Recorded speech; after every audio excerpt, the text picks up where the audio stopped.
Excellent. Thank you so much for having me, Wael. And it's just so exciting to be here. And Holly, and I just want to, I always learn something new when I speak to you. So I just really appreciate your passion, your knowledge, your insight. You're fabulous. I'm a huge fan. And Wael, for putting this on, it's just absolutely beautiful. So very important. And I really, truly hope that everybody keeps on watching these and resharing them, because it's such an important message. I'm just going to try and share my screen because I have a PowerPoint presentation, and hopefully I can get this up for you. Play from current slide. I'm hoping that you can all see that there, and that somebody will get a message to me if you can't, but here we go. I'm just going to talk today about the problem with porn literacy and how to change the narrative. This is really important because porn literacy is a framework for education, and in some circles it's being used to push pornography education into schools to normalize pornography consumption among teens. So we're going to unpack that. But before we do, a little bit about the initiatives that I spearhead. So Youth Wellbeing Project is our social enterprise. We've been doing schools education for 10 years now, very exciting. We've also got IQ programs. I'm going to speak to that very shortly. So the IQ programs are a curriculum that schools can implement anywhere in the world, and I've just launched a new website. So again, I'll unpack that at the end. Through Youth Wellbeing Project, we go into schools, present to students, do community presentations, a whole range of things, educating the public about this issue. And then Porn Resilient Kids is our parent arm, so to speak, equipping families. And we've got Jenny Hoey, our parent advocate, on the call with us today. And, you know, Holly Ann, and Wael, I sense and share your frustration with not enough parents are taking this seriously. Just this week, we published a blog on the Porn Resilient Kids site called Not My Kid, a Risky Mantra. And, you know, if you're sitting here thinking, I don't think this is happening with my kid, I urge you, please don't have that mindset, because it really leaves our children quite vulnerable. One of the other roles I hold is as Director of Health Education with Dr. Gail Dines, and I spearhead the Culture Reframe Parents Program, or the development of that, in terms of working with experts from all around the world in different fields and disciplines, and pulling together their content and adding to that, and releasing a parents program. So if you want more after today, specifically geared to parents, I really encourage you to go and have a look at that. So we've got the parents program for parents of tweens, the program for parents of teens. We've also got Enrichment 1, Porn and the Brain, and coming soon is Intervention and Recovery. Now, I know somebody was talking before about what are the warning signs if a kid is addicted, or how do we support kids who are addicted. So that Intervention and Recovery package, which will be available soon, within the next couple of months, that goes through all of that. But just know that often there aren't any warning signs for two reasons. Firstly, kids don't think that they can talk to their parents. So we have to, I always say 8 is too late. If you haven't talked to your kids about sex and porn by the age of 8, and not that it's ever too late, but I think that we really need to get the skates on if we haven't had all the conversations that Holly Ann was talking about. So firstly, yeah, they don't think that they can talk to their parents. And then secondly, particularly among teens, it's become so normalized that kids just don't often show warning signs. They'll just go along with it and be watching porn and be joking about it with their mates at school. Often the conversation in larger forums is we don't want to challenge people on their porn use because it might create shame. Well, this younger generation of kids who are growing up with porn don't actually have any shame around their porn use, because it's become so normalized. So, of course, we never want to shame anybody for the choices that they're making, but we must come from the research base and the evidence base to say that this is actually really harmful. And there's some of the things that I'm going to cover as I keep going on. So I really encourage you to avail yourself to this. And also on the Porn Resilient Kids resources page, there is lots of resources, including Holly Ann's children's books that I've written, that I'll speak to towards the end of my presentation. And also there's a book on there, Pandora's, I think it's called Opening Pandora's Box, which is for parents to help them step through with their child if they've discovered that their kid is looking or struggling with porn addiction. So I really encourage you to go to the Porn Resilient Kids resources page and check that out. So moving on. Now, just want to be clear that we're starting with a shared understanding of what pornography is. And Holly Ann touched on it, but I'll just briefly unpack some of the key elements of mainstream pornography. It's available to anyone on devices without parental control. So it is absolutely not a matter of if your kid sees porn, it's when. If they don't see it on their devices, they'll be shown it at school, they'll see it on somebody else's device. And what they're going to see typically displays extreme themes such as group sex, teen sex, incest, violence. It's often power imbalanced. And degradation, humiliation, punishment, extreme submission and violence are very common. So we're not just talking about something benign, we're talking about, as has already been discussed, something that can be quite traumatic. It's a global issue. It impacts regardless of race or religion, singles, couples, males and females, gender diverse, same-sex attracted, kids and teens and families. This is a whole of community issue. And so it's so great. I applaud the parents here, but please share this. This sort of information needs to go viral because we're simply not taking this seriously enough, and we must. International experts estimate that 1 in 3 internet users are under the age of 18. In Australia, statistics of young people reflecting on their first age of porn exposure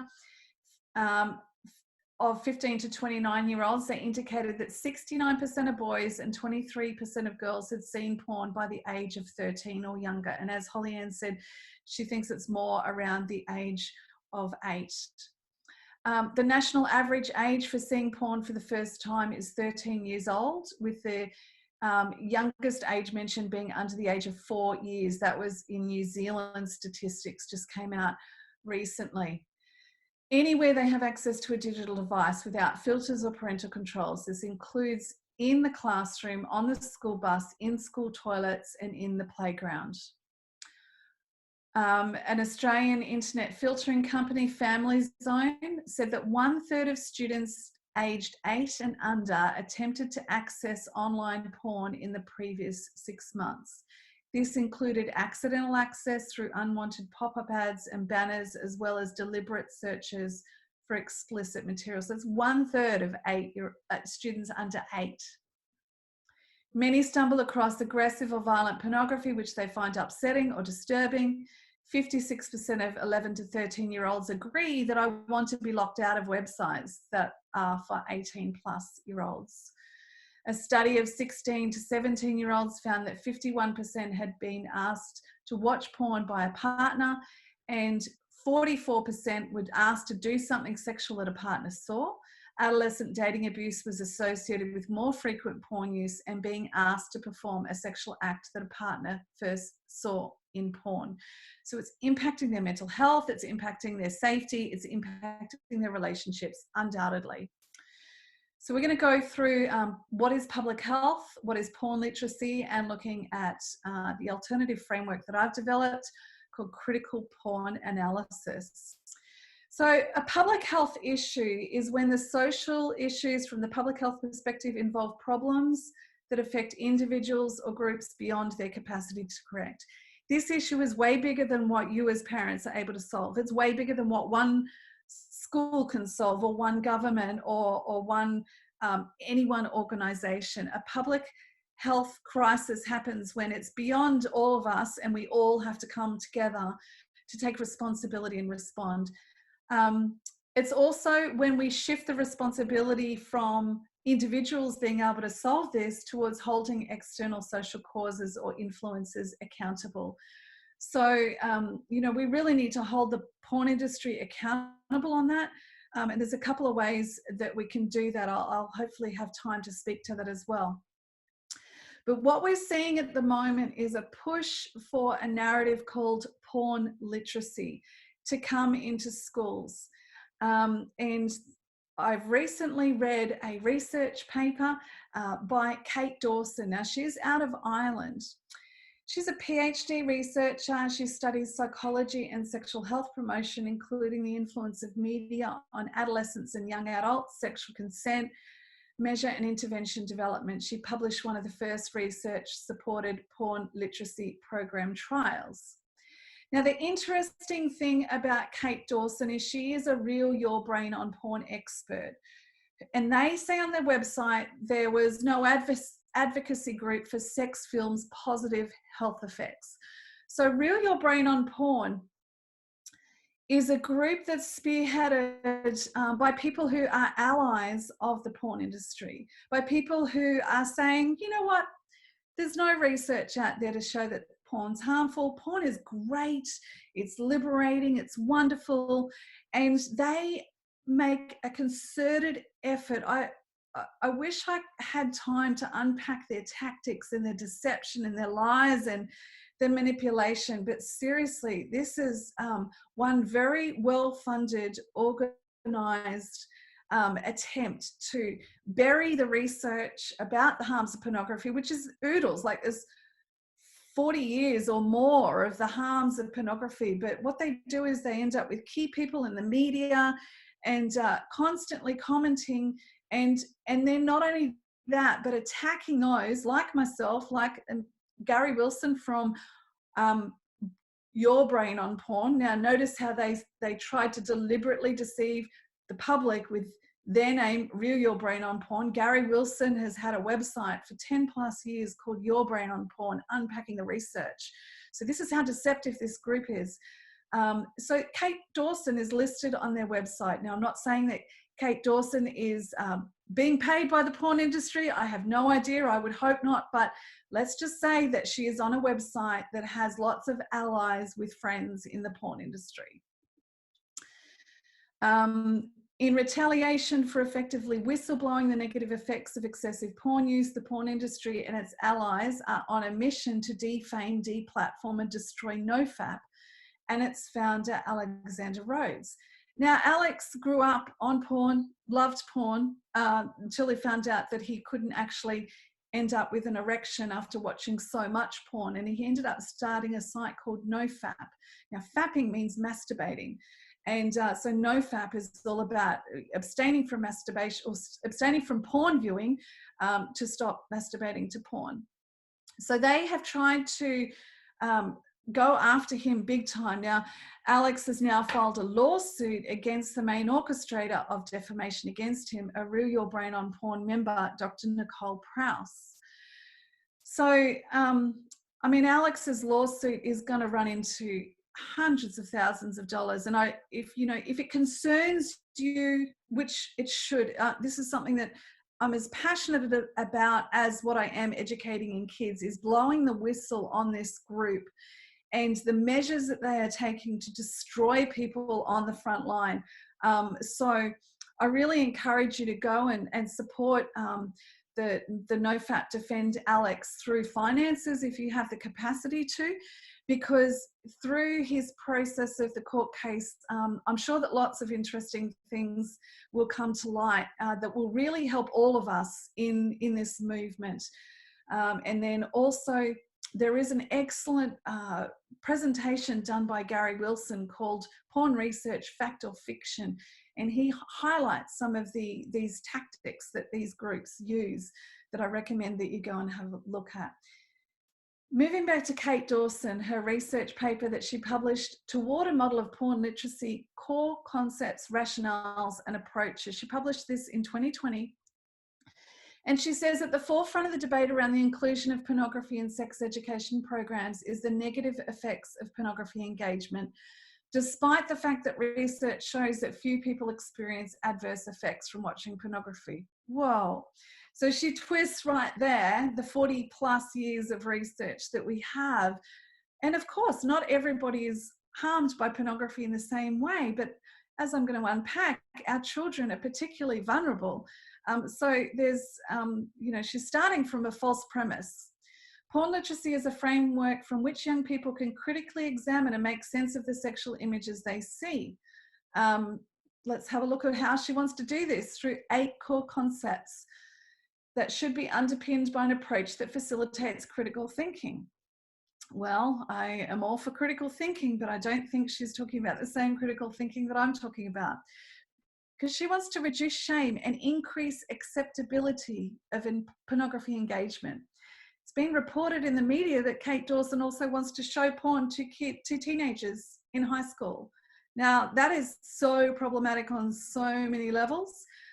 But at the core of it, there's zero acknowledgement of the trauma that can be experienced by children when they see pornography, zero knowledge of how is that going to go with a classroom full of teenagers who are already sexually charged to then be shown pornography in the classroom.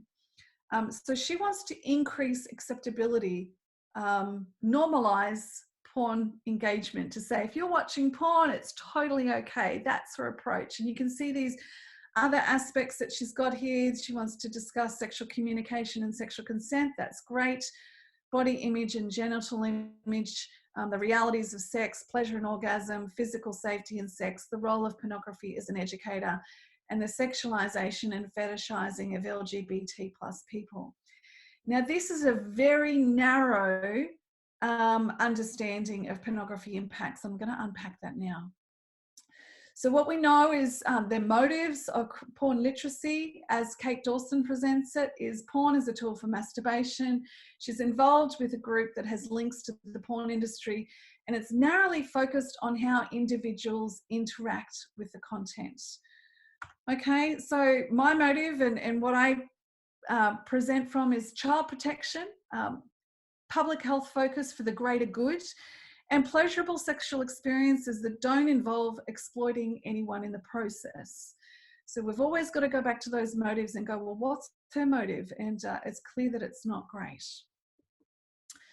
The Australian Royal Commission into Institutional Responses to Child Sexual Abuse interviewed a practitioner who said, I can't think of anything that is going to impact us or what is actually happening to our young kids as much as the easy access of quite hardcore pornography. When I was involved with the charity in Australia called eChildhood, I wrote a statement of research relating to pornography harms to children. And we unpacked, this is available on the eChildhood website, but we unpacked the ways that pornography is shaping sexual attitudes and behaviours, such as earlier sexual experimentation, casual sexual behaviour, and more risky sexual behaviour. Poor mental health, including but not limited to being distressed and upset by the images, self-objectification and body image concerns, sexual conditioning, and developing compulsive sexual behaviour disorders. Sexism and objectification, such as reinforcing gender roles that women are sex objects and men should be dominant while women should be submissive.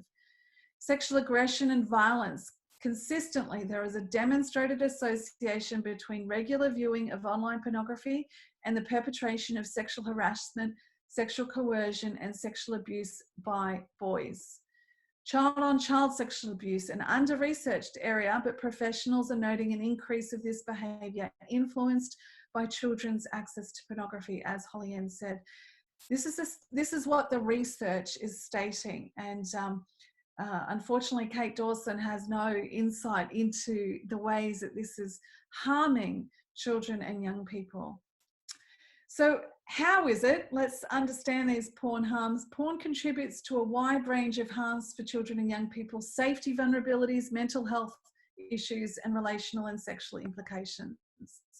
So looking at safety, It creates vulnerabilities to grooming, which Holly Ann unpacked, child on child and peer on peer sexual abuse, sexual harassment and online and offline, and normalizing sexting and exploitation. Other safety issues include unintentionally viewing child sexual exploitation material, bullying and cyberbullying, sexualized language, rape jokes, sex acts based on porn scripts resulting in injuries and trauma. You know, young women are actually finding themselves in emergency departments having suffered sexual trauma because their partners are acting out what they've seen in pornography. So again, you know, some of this is confronting stuff, but we must be aware of this because this is what our kids are often dealing with in silence. Young women, as much as, you know, a percentage of young women are watching porn regularly, 23% is indicated in Australia of those between 15 and 29 who are watching porn daily or weekly for young women, 23%. For young men, it's somewhere around 84%. So you can see there's a huge gender divide in terms of the amount of pornography consumed. But young women often won't talk to their parents about this either, whether they're viewing it or struggling with the expectations of their partners. You know, they're having to navigate a porn culture where young men are expecting what they see in porn, and they need help to make sense of this. Mental health wise, exposure, shock and trauma, addiction, compulsive behaviors, distorts sense of self and relationships, and impacts learning and focus. Other mental health issues include poorer academic outcomes, reduced motivation and goal setting, porn-induced erectile dysfunction due to the altered neural pathways in the brain, and I'm hoping that somebody else has time to pick up on that a little bit further in the day. Social isolation and development of paraphilic disorders such as pedophilia, voyeurism, and exhibitionism. So these are massive outcomes. So there's individual and collective outcomes that we need to understand. So the individual impacts and then the collective environment, the toxic culture. I have all of this information available for you in the Porn in Schools fact file, which is written for educators, but parents, you really need to get a hold of it and take a look at all the statistics that I quote here today is in that fact file. And if you're concerned, then I would suggest that you send this to your school and say, what are we going to do about this? How can we raise awareness of this and get some quality education into our schools? So moving back into porn literacy versus the approach that I take, which is critical porn analysis. Porn literacy, as Kate Dawson unpacked it, mainly sits around this area of sex, gender, power and relationships and sexual desires and perceptions. It's very much centered on the individual, but she fails to acknowledge sexual exploitation and oppression, child sexual exploitation and development, mental health, addiction, and the ways that it impacts spirituality, physical health and function, and above all else, the influence of the global industry, which I'm going to unpack in detail in a minute. So critical porn analysis is an educational framework responding to the researched harms of pornography as a public health crisis. Now, if you're looking at getting education into your schools, you absolutely must consider what approach they're taking. Not all porn literacy education takes that approach of Kate Dawson, and there are some educators out there that use the term porn literacy without realizing the other underlying agendas of the type that Kate Dawson is and allies of the porn industry are pushing for. So we need to be aware of that and shouting the alarm, because right now in Ireland, there's a big push for the Kate Dawson style education to be in Irish schools. Very, very concerning. So unpacking some of these areas, now you can find all of this on my website, youthwellbeingproject.com.au, critical analysis. We're looking at sexual desires and perceptions. I'm just going to unpack some of these. There's 10 questions in each area, but I've just pulled out the ones that I think that would help you understand. And the reason why I take a questioning approach is because sometimes when people are encountering this information for the first time, maybe they're watching porn themselves, asking a question is a lot more softer way to pose a really tough situation. Some of the questions: how do the sexual scripts in porn, the stories that porn portrays about sex, influence people's perceptions of sexual relationships? How may porn affect a person's understanding and expectation of love? How may porn shape people's sexual fantasies and desires? How may porn impact a person's understanding of themselves, their likes and dislikes, desirability, social standing, attitudes, expressed language, and behaviors? How may porn impact body image and performance anxieties? And we know that for a significant number of porn consumers, porn impacts these areas in a negative way. Sex, gender, power, and relationships. How does porn impact women and men's sexuality, their body image issues, performance anxiety, feelings of inadequacies, preferences? How does porn create or reinforce hypermasculinity and hyperfemininity? How does porn link to increasing levels of sexual violence in relationships? What messages do same-sex attracted and gender diverse people receive from porn? Why does porn consumption often trigger insecurity, attachment, trauma, rejection, betrayal, and broken trust for partners? It's having a massive impact on relationships. And unfortunately, one of the confronting realities of talking on this is sometimes when people, they might be aware that their partner is watching porn, but they don't understand the severity of it. And, you know, that can be really confronting for relationships when the partner who's not watching porn all of a sudden realizes what their loved one is consuming, and that can be so confusing and traumatizing for them. Likewise, when parents realize that, okay, my kid has told me they're watching porn, I had no idea that this is what they were watching. I had a mum come up to me after a presentation I did. She said, I'm just in shock, Liz. My 12-year-old, or my now 14-year-old, came and told us that he'd been watching porn for 2 years. We're helping him through a porn addiction, but I had no idea that this was what he was watching. So this can be a really confronting topic. So wherever you are and whatever perspective you're coming from, if anything I say today is triggering for you, I really encourage you to reach out to Wael at Aware. I encourage you to reach out to some of the speakers here today, or refer to the resources that we're going to direct you to, and look after yourself, because this can be heavy. Sexual exploitation and oppression. How does porn normalize predatory and illegal behaviors such as rape, child sexual exploitation, and incest? How does porn promote and reinforce oppression through racism? How does porn promote the oppression of same-sex attracted and gender diverse people? How does porn consumption fuel the sexual trafficking of women and children? How does porn undermine the World Association for Sexual Health Declaration of Sexual Rights to be free from torture and cruel, inhuman, degrading treatment or punishment, and sexuality-related violence and coercion?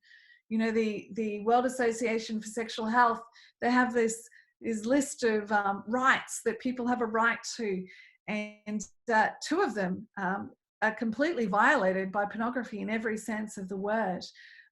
So, you know, the level of violence in porn is, it just literally, I can't even, you know, I get on porn sites every now and then to get fired up and to get mad, but like it's so like the choking and the slapping and the ejaculating on faces, and it's so degrading. And sometimes I just get so upset with where humanity has been led due to a multi-billion-dollar industry that does not care for humans. Child sexual exploitation and development. How does porn undermine sexual health education? You know, even if we've got sexual health education in schools, if sexual health education is not taking the approach of what is porn teaching kids, then I'm sorry, it's outdated. We have to update the way that we're doing sex education in schools, because porn has become the major sex educator. So everything in schools around sexual health has to counter those porn normalized messages. How does early exposure to porn contribute to trauma and premature sexualization, a form of child sexual abuse? How does porn groom children and teens to be at risk for online and offline exploitation, grooming from others, and trafficking and abuse? How is porn being used as a how-to manual for engaging in and filming sexually abusive behaviours among children and teens? What influence can porn and other online exploitive materials have on brain development, mental health, addictive patterns, sexual development, and current and future behaviours? And we know the answer to that is quite profound. Mental health, addiction, and spirituality. How does porn influence one's sense of purpose, motivation, inspiration, vision, and goals? What factors may make someone more or less likely to develop compulsive sexual behaviour disorder from viewing porn? How does porn consumption link to mental health conditions, depression, social anxiety, difficulty concentrating, distress, social isolation, lethargy, lack of focus? How does porn contribute to sexual offending and criminality, paraphilic disorders, as I outlined before? What are the impacts of porn and positive or negative sexual energy? Sexual energy, according to Wendy Maltz, is a natural force which can be channeled in either positive or negative directions. So how does porn impact that positive or negative flow? And we know that when we look at the negative descriptors that Wendy Maltz unpacks, porn shares many of those traits. So it's impacting relationships big time. Physical health and functioning. How does porn consumption link to sexual conditions, less interest in real sex, erectile dysfunction, delayed ejaculation, arousal disorders? What improvements to sexual function and well-being occur after porn consumption stops? And the feedback from ex-consumers on forums is that it has a profound impact on their ability to then enjoy life again and function in a healthy way. How does porn influence the perpetration of injuries, for example, anal fissures, vaginal tears, bruises, strangulation, and other physical injuries? How does porn normalize unsafe sexual practices, earlier sexual activity, or the number of sexual partners? How does being pressured to engage in porn-style sex impact sexual enjoyment and mental well-being? I'm almost been given the wind up with time, but I really just want to take a few more minutes and chop into my Q&A time if I possibly could. We'll unpack these 10 questions of the global industry, because what we need to understand is how much the industry has reshaped a couple of generations. How has the porn industry normalized consumption of its product content that is increasingly abusive, racist, incestual, and exploitive? How has the industry commodified human sexuality and desires and shaped sexual attitudes and behaviours? How does the industry use PR and media to promote its product and manage its image, including silencing those who are concerned or critical? What role does the Free Speech Coalition in the US play in this? What support is there for performers exploited by the industry? Why haven't porn industry representatives been prosecuted for their role in hosting child sexual exploitation, rape, revenge porn, and sex trafficking videos? Now, there is a petition at the moment that's got over 1 million signatures called traffickinghub.com. I encourage you to go and check that out, because they really want to hold Pornhub accountable for their role in this.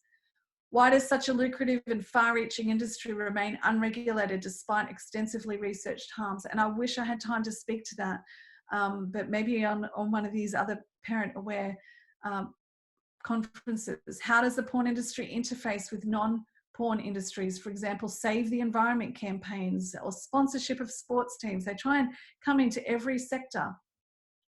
With no reliable systems to verify the age and consent of those filmed, why is the porn industry not criminally prosecuted from profiting from child sexual exploitation, rape, revenge, and non-consenting porn and sex trafficking hosted on their sites? Why does the porn industry avoid willing implementation of robust age verification to protect minors and age and consent verification of those filmed in porn videos? And I've been very involved in Australia and globally for pushing for age verification. So we'll provide a link on Connecting to Protect, which is where I'm doing my work globally to push for age verification around the world. And relating to porn harms, why are the laws that are in place to protect children from sexual abuses not enacted? Really important questions to ask. And just quickly, I want to point you to some resources. Why don't most schools teach about porn? Simply, usually because they don't know how. And kids absolutely have a right to proactive and protective porn education for their safety and mental health well-being. But most instances, this is not happening. I've answered the call to this problem by producing IQ programs. I'm very excited to say that my new website launched yesterday. I do encourage you to go and have a look.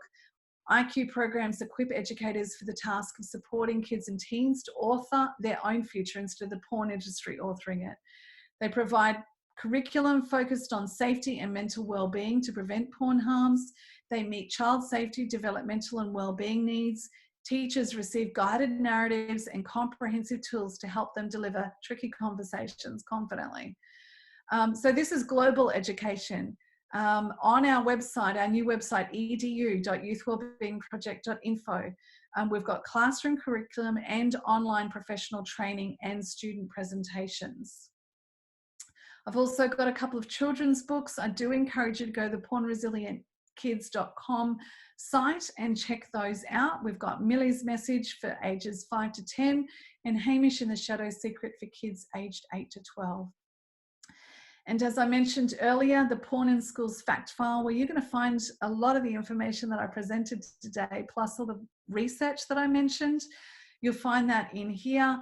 I've got excellent links on my website, research, essential resources, critical porn analysis that I just unpacked with you.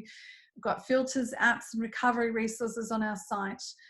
And the fact file for educators, Porn in Schools, that is available for immediate download at iqprograms.gr8.com. I can send you all those links in a file. So thank you. I'm going to stop sharing my screen now and come in for questions. And thank you so much. I hope that's been really helpful. Whoa. That was not only helpful, Liz, that was at some points very scary. And this is the intention, is to really make people aware so that they can wake up and join us in the fight. Now, there's some people who ask about how can I join hands in order to fight against this cruelty, like any ongoing causes. I think Liz already mentioned there are many movements and campaigns out there you can join. Also, I will announce in the second segment of this program about the AWARE certification program, where we train people on how to raise awareness in their circle and how to actually help those who are addicted and cannot reach out, to counselors and so on. So we will announce about the certification program in the second segment if you wish to be part of it. But as regards to the questions, Liz, there are many questions here. I hope I can, okay, and some people ask on the private message. Some people, they're asking about the adult on child sexual abuse is gradually increasing. So Liz mentioned about child on child sexual abuse. Now some people are asking about adult on child sexual abuse.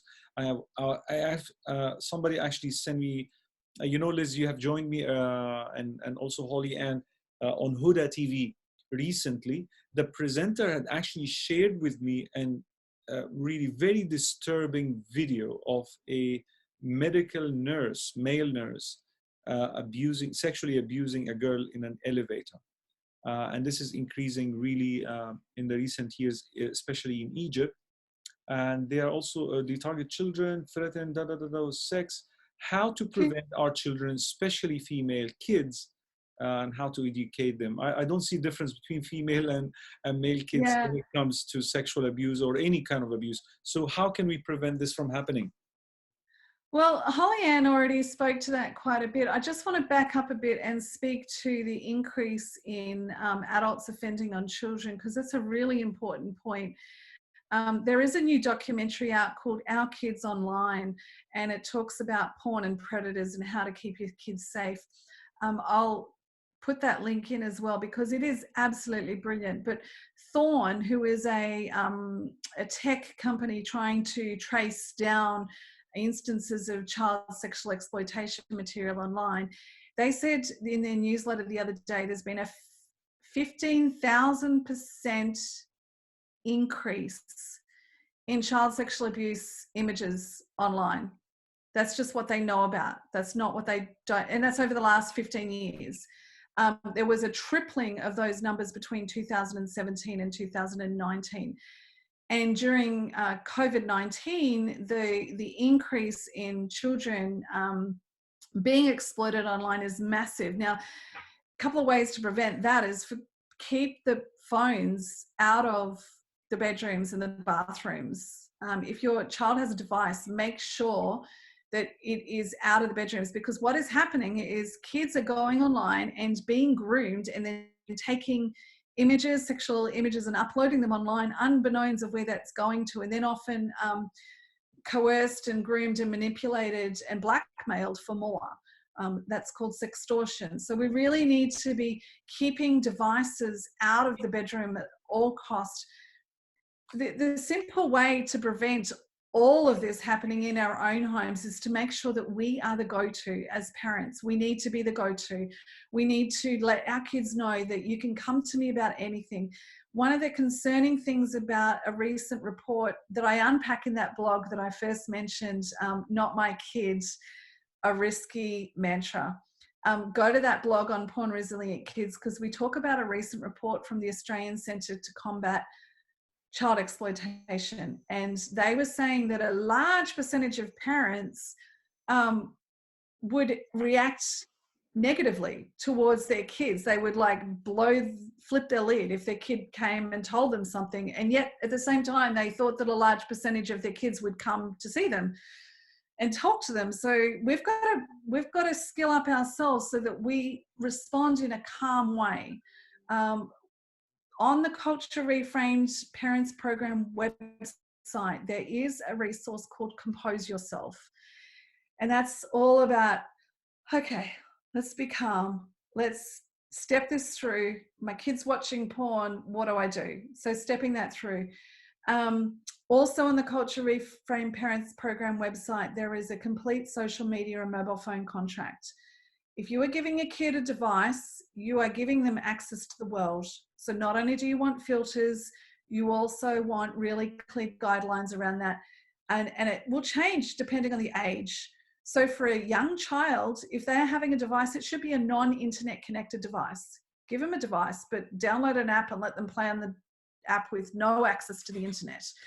As they get a little bit older, monitor, watch them. The Australian Centre to Counter Child Exploitation say that primary school children should not be using devices unsupervised. So that's, you know, if your kid has a device, are they sitting there in the kitchen, at the kitchen bench with you? Are you regularly checking in on what they're looking at? And then, of course, having those conversations, what we've got to do is gradually give them that technology in a way that at the same time we are having these conversations with them and preparing them and giving them the tools to understand what these tricky people, we refer to them as tricky people, and that's often the case in protective behaviours education, thanks to people like Holly and Martin who have laid down fantastic groundwork around that.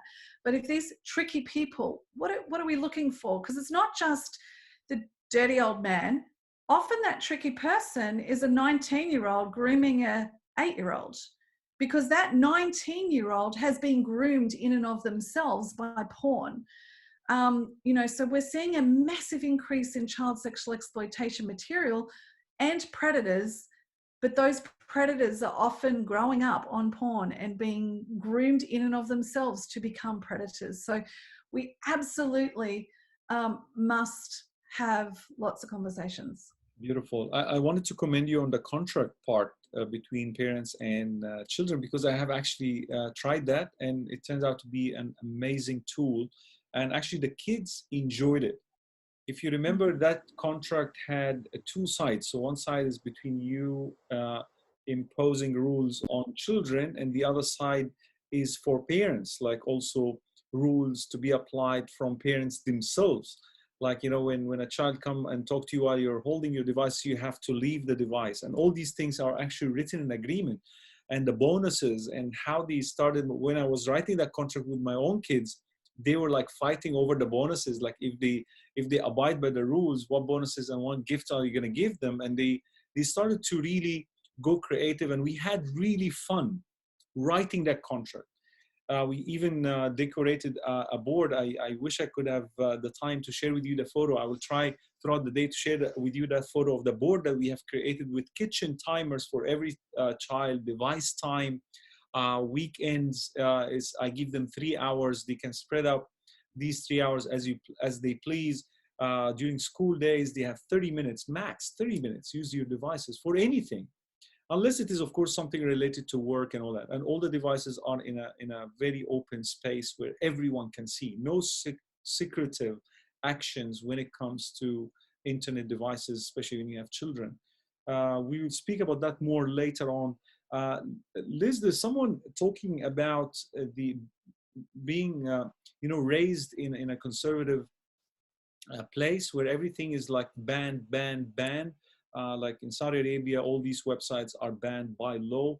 But of course, with the help of VPN, people can bypass and so on. But he said that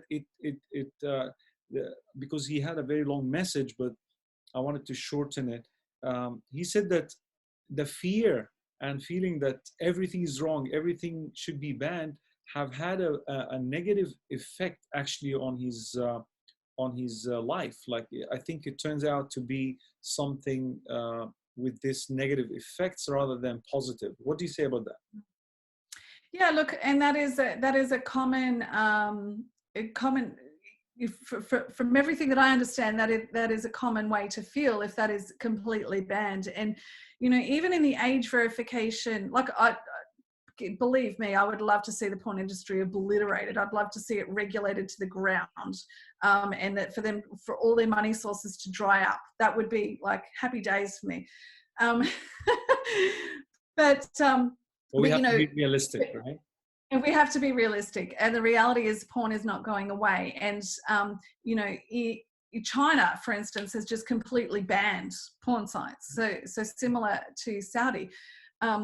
What we're pushing for around the world is age verification, which is that, people need to be verified that they are over the age of 18 before they get access to this content. Now, it's not foolproof, but at least it's going to be a way to significantly reduce children's access. For someone who has grown up in that environment, I imagine that everything would seem taboo and would have that higher appeal to go and find out what's so bad about it. But again, I would just lean back into education.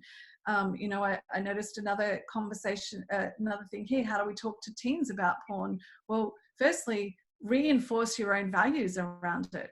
Why do you have those values? Because we don't treat people like that.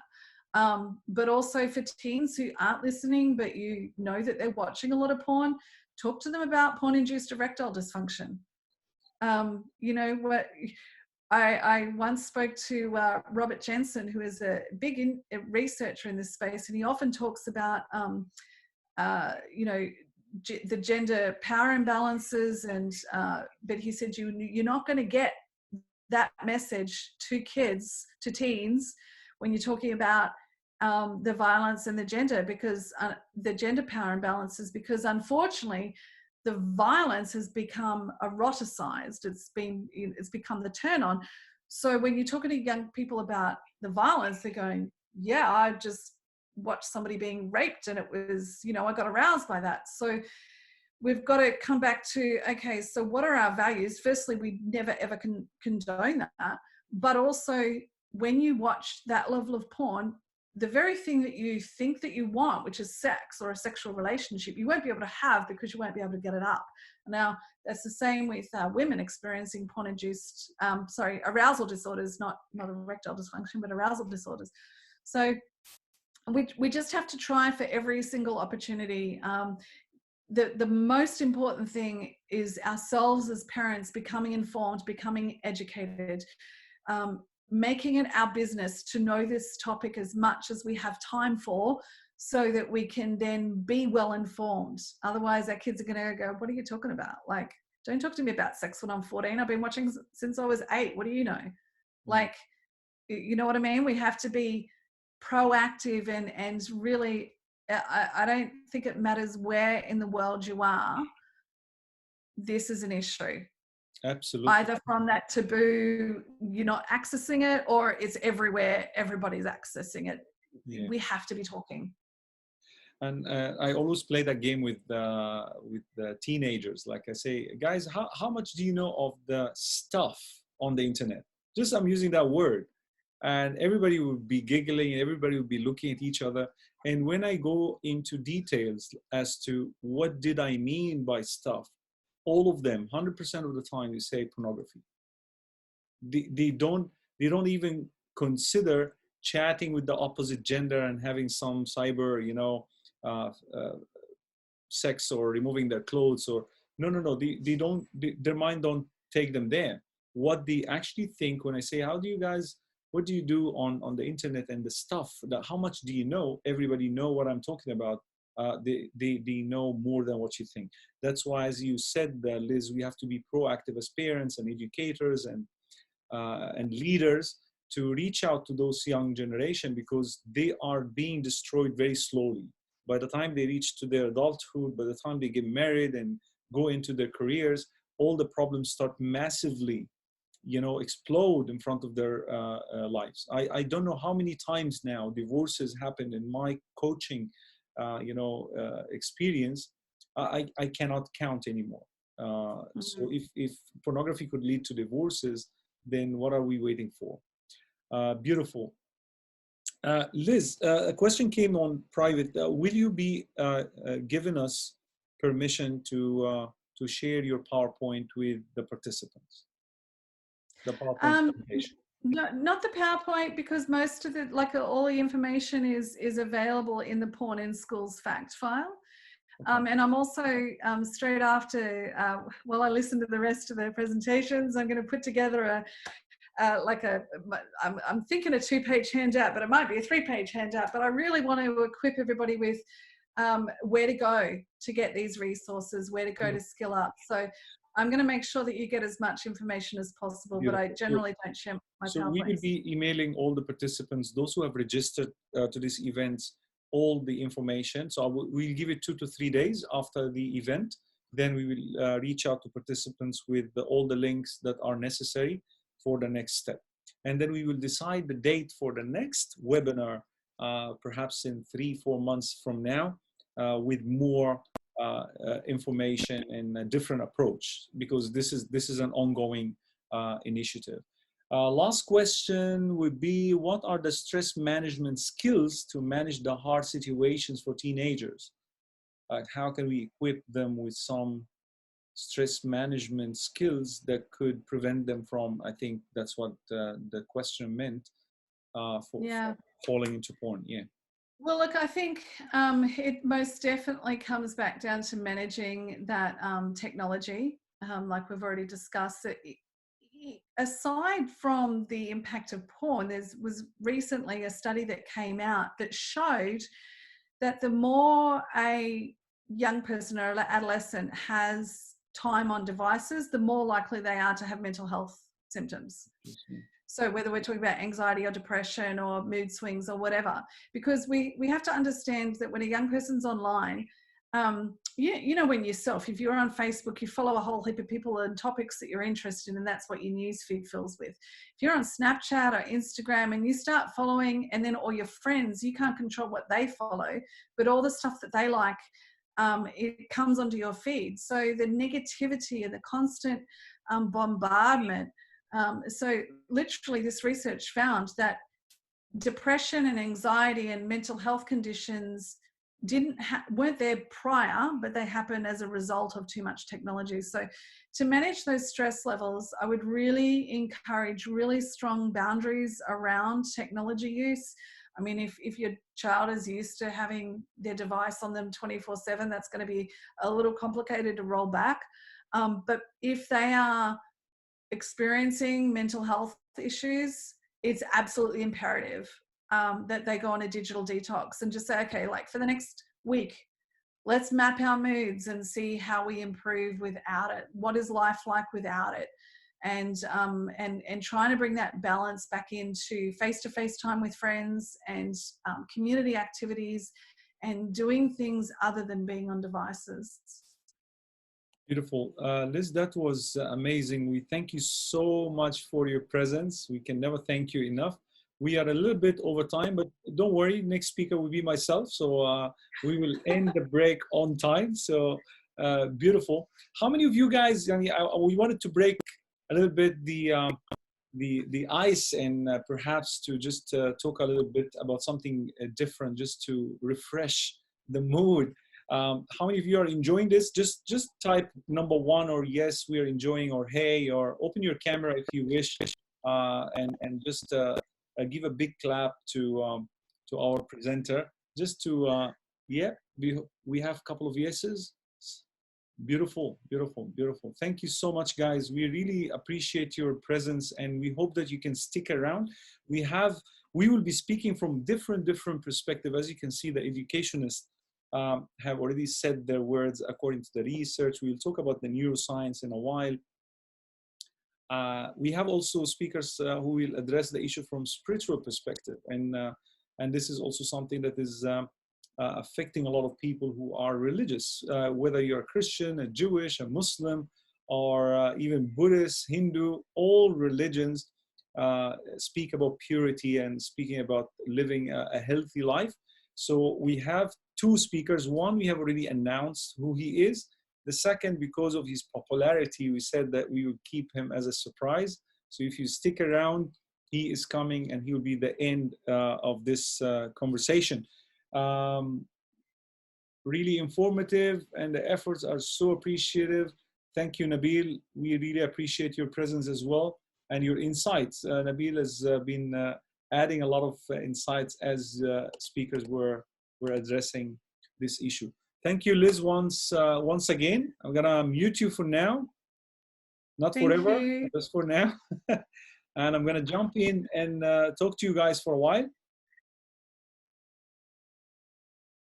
All good.